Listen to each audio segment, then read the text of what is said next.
ఏమంటారు రుకయ్య బేగం? జోదా బేగం, ఈ వ్యవహారంలో జోక్యం చేసుకోకపోవడమే మీకు మంచిది. చేయవలసిందేదో నేను నిర్ణయించడం జరిగిపోయింది.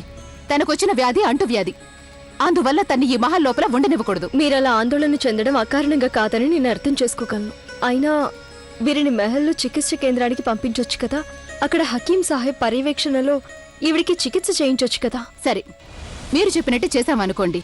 ఈ అమ్మాయికొచ్చిన వ్యాధి ఈ మహల్లో వ్యాపించిందనుకోండి, దాని బాధ్యత ఎవరు తీసుకుంటారు చెప్పండి? ఇది మీకు నాకు మాత్రమే పరిమితం కాదు. ఇది షెహన్షా క్షేమానికి సంబంధించింది జోదా బేగం. మరి దానికి మీరు బాధ్యత వహిస్తారా? మీరు నోరు విప్పకపోయినా నాకు నా ప్రశ్నకి జవాబు దొరికిపోయింది రాజమాత గారు. శుక్రియా. తన్ని తక్షణమే బయటకు తీసుకుపోండి. వద్దు, అలా చేయకండి.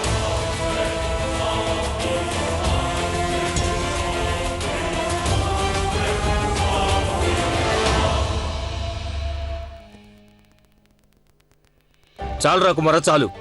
ఇంత ఎక్కువగా మీరెన్నడూ తాగలేదు. అసలు మీకు వచ్చిన కష్టం ఏంటి? కష్టం కాదు, ఆనందంగా ఉంది మాకివాళ.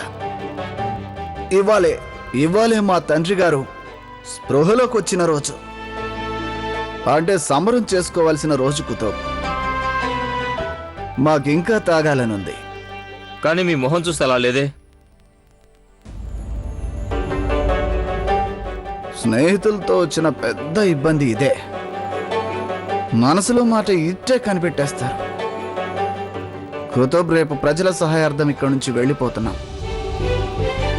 కానీ మా మనసులో ఒక కోరిక ఉండిపోయింది. వెళ్ళడానికి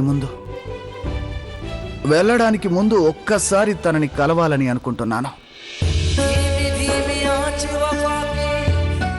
తన నుంచి కూడా వీడ్కోలు అంటే అప్పుడు ప్రశాంతంగా మహల్ నుంచి వెళ్ళిపోగలుగుతాం.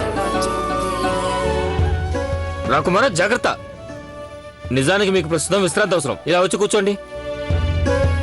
కుదరదు కుతుబ్, ఎలాగైనా సరే మేము బయటికి వెళ్ళి తీరాల్సిందే.